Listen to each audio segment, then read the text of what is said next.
So this new permission or this new portion of field that I'm going on to, I've got a lot of permissions in this area, but this particular farm, it's the first time that I've metal detected this property. It's connected to a lot of my other permissions. I'm trying to tell a story, or at least in my head, based on the relics that I'm finding, I'm piecing together history. I know what I've read. I do a lot of research on the properties that I go to. And based on things that I read, you hear passed down through family lore. When I go out and I'm recovering relics, it's kind of putting that history together, or validating, or sometimes conflicting with what you thought you knew about the property. So this new farm, I'm going to be on a lot. It's kind of the missing link. I've detected all around it. I know what happened in the area, but I'm really excited to get onto this new permission because it's just going to tie everything together. So I'm excited. All right, so I just got out. I'm heading to the field of this new permission here, but detected just for a second around this tree. It's an old pecan tree, and you always find stuff around trees. So this was an 88, 90. So cross your fingers. Oh shoot, there it is. It's a quarter. Let's see what year. Yeah, 1988. Huh, that's cool. Let's go look for something a bit older. All right, so this is a iron target that I'm digging.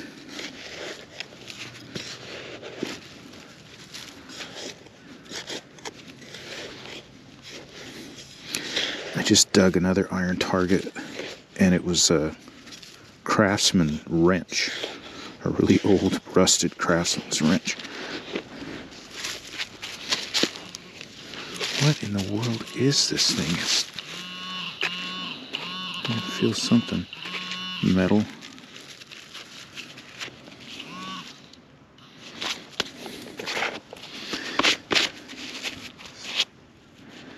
Alright. Is this just a square nail? What are you? It's hand forged, so it's really old. It's square. But on the end, you can see at the top right here how it kind of, it's got a bump on the end where it goes out. I have no idea, no clue how you would even identify that. All right, we'll keep going. All right, I'm digging an iron target. I'm normally not thrilled about digging iron, but this piece has got a bend to it, and that's the only reason I'm digging iron right now, is because I'm looking for shell fragments.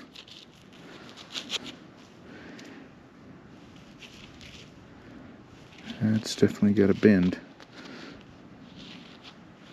I'll have to check it out and ask around. It's thin. That's the thing that's got me. Is I'm not real sure about the thickness of it. I found shell fragments, but they're much thicker. So we'll look into it. All right. So these are the numbers you're looking for when you're hunting Civil War ground.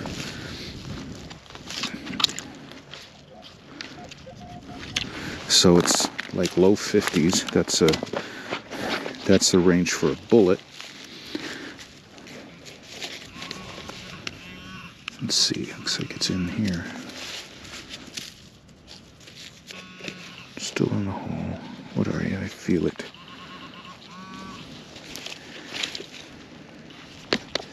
I feel it in my hands, but I don't know what it is.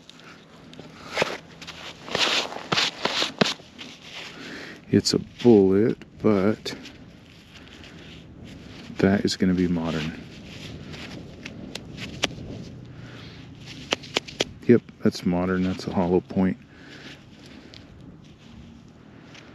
All right, at least we're in the bullet range.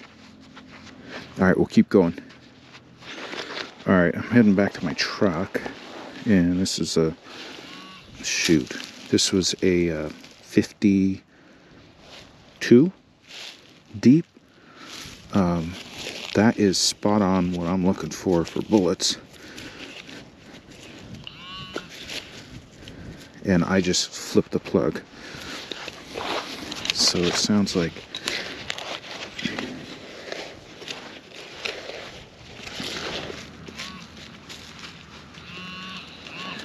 got it. All right.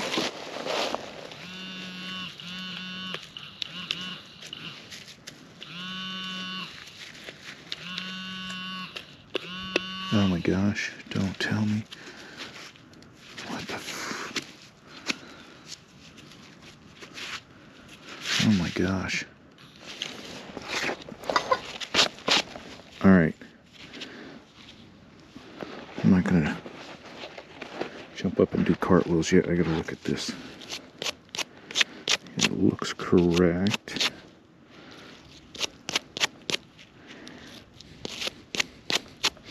All right, this is an old Civil War bullet, but it's got no rings on it that I can see, which means it's not a, you know, the common 3-ring mini ball.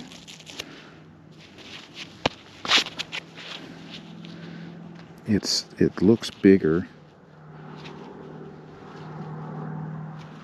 I don't see any rings.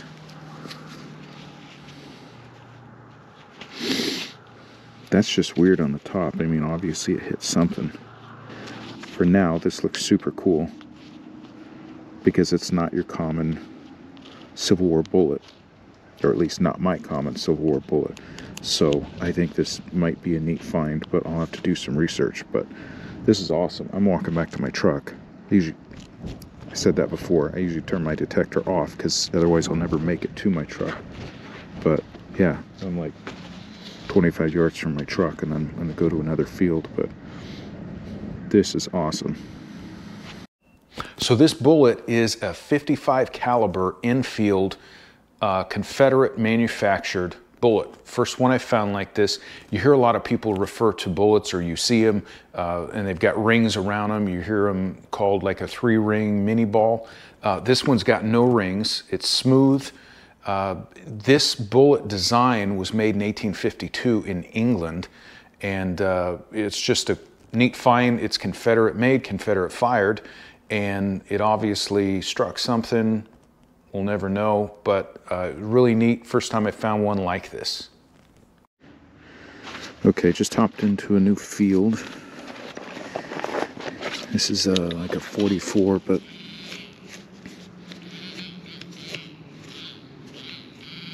I don't know. I'll believe it when I see it.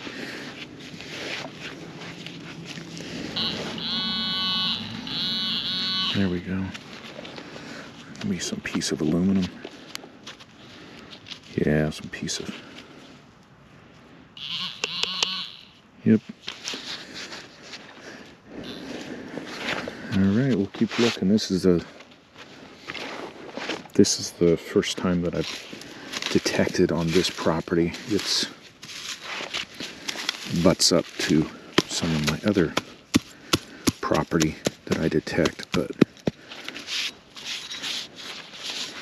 so this will be fun. This is kind of the missing link, trying to piece things together to be able to come onto this property. It's a pretty big farm, so on to the next. We'll see what we can find out here. So you'll notice in this clip and in a lot of my other clips that I'm kind of talking quietly, and the reason that is I've got permission, obviously, to be metal detecting on any property that I'm on.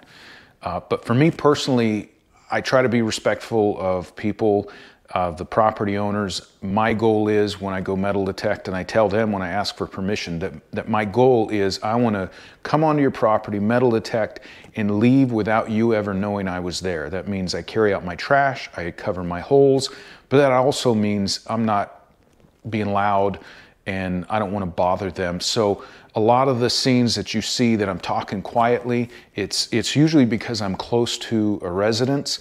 And honestly, when I'm in the middle of a wide open field and there are houses around, I know how sound carries. It's kind of a weird thing. I get that. I tell myself that when I'm metal detecting. I've got permission to be here, but for me, I try to be quiet when I'm out there. That's why I've got my pinpointer on silent or on vibrate, but it's something I got to work on. But on some of these clips, you'll notice that I am talking a little bit more quiet. All right, so this is between a 50 and 51 out here in the field. That's Civil War bullet number, but I don't know. This is a new field. What's this? Oh, come on. Check it out. Oh, sweet. That's a 3-ringer. 3-ring mini ball. Man, I knew that was a perfect signal, but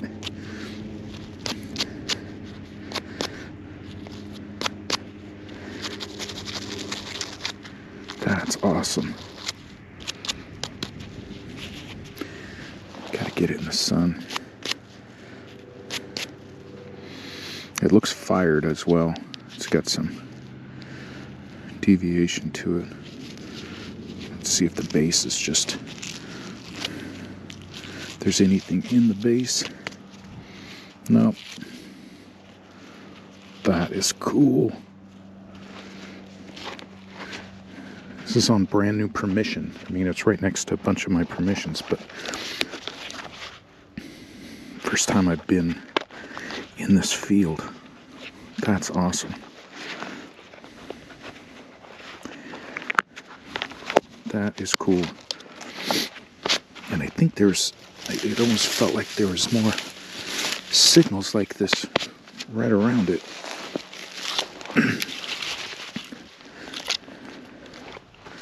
Maybe not. No, that was it. Man, that was awesome. Those things just ring out. All right, well, I'm going to keep looking. All right, this is a 44. I don't know, like a 44 to a 50. Could be bullet range. It's right here. Oh, what do we got? What do we got? I think I know what that is. Is that a rivet? That is a rivet. Sometimes these things can have remnants on them still. No, this one doesn't. I'm barely touching it here. That says Levi's. Yeah, that's from a pair of Levi's. That's old.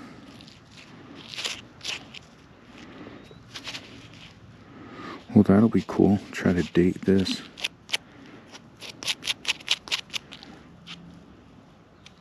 Sure I could date this button. Huh. Alright. Not a bad find, not Civil War, but might be interesting when I look it up.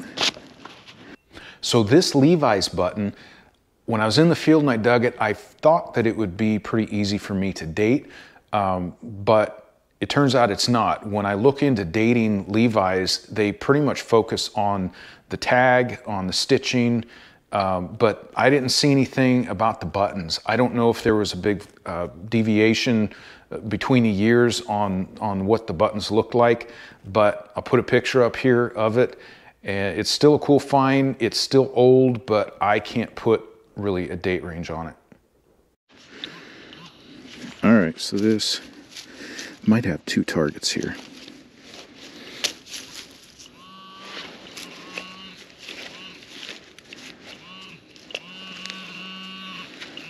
So there's something in my hand.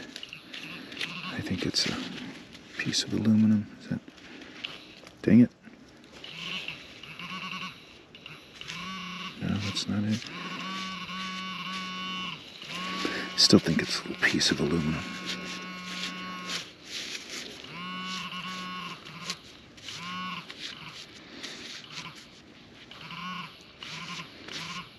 My gosh, that's so frustrating. Oh my, wait a minute. Is that a coin? That's a coin. No, it's a button. Holy crap, that's a button. That's a little button. You can feel where the shank was on the back.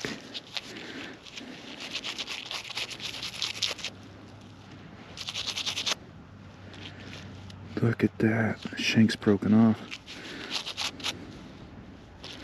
Wonder what was on the front.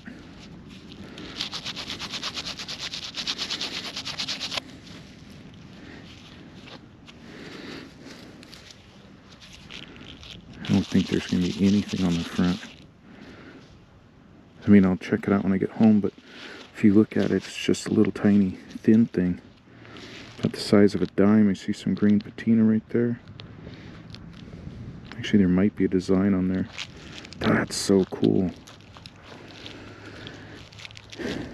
Union troops were right here in this field.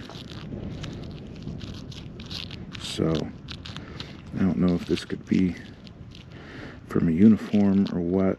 I'm going to clean it up, but that's so cool. That was totally unexpected. And I got to check. I'm going to put this away. But I'm going to check that plug I just dug up because I thought there could have been more than one signal.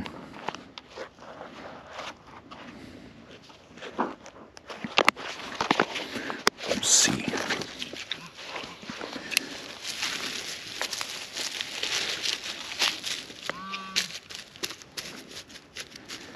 No, that was it.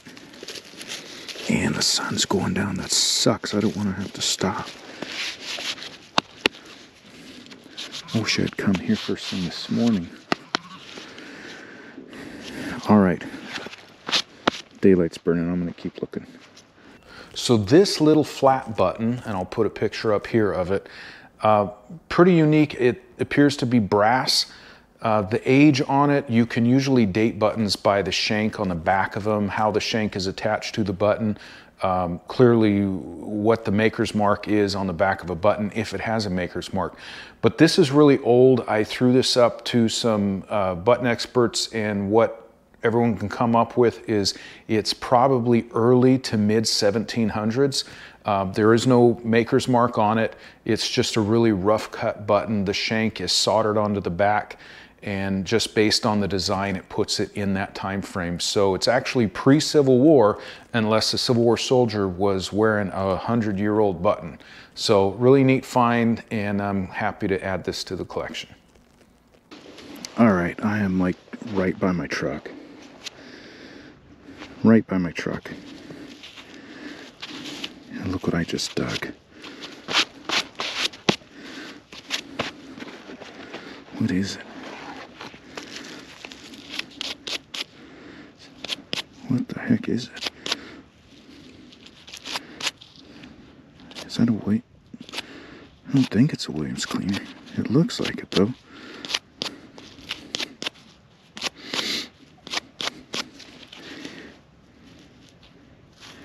You know what that looks like? That looks like it's a Williams cleaner, a fired one, because that plunger is just stuck right in the back of it. I've never seen one like that. I think.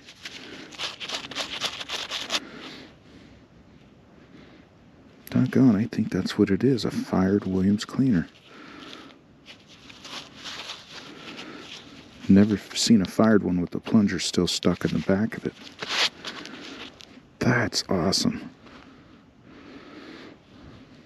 Well, I guess it pays to keep my detector on until I get to the truck. But I'm literally like feet from my truck. That is awesome. Okay, good way to end the day.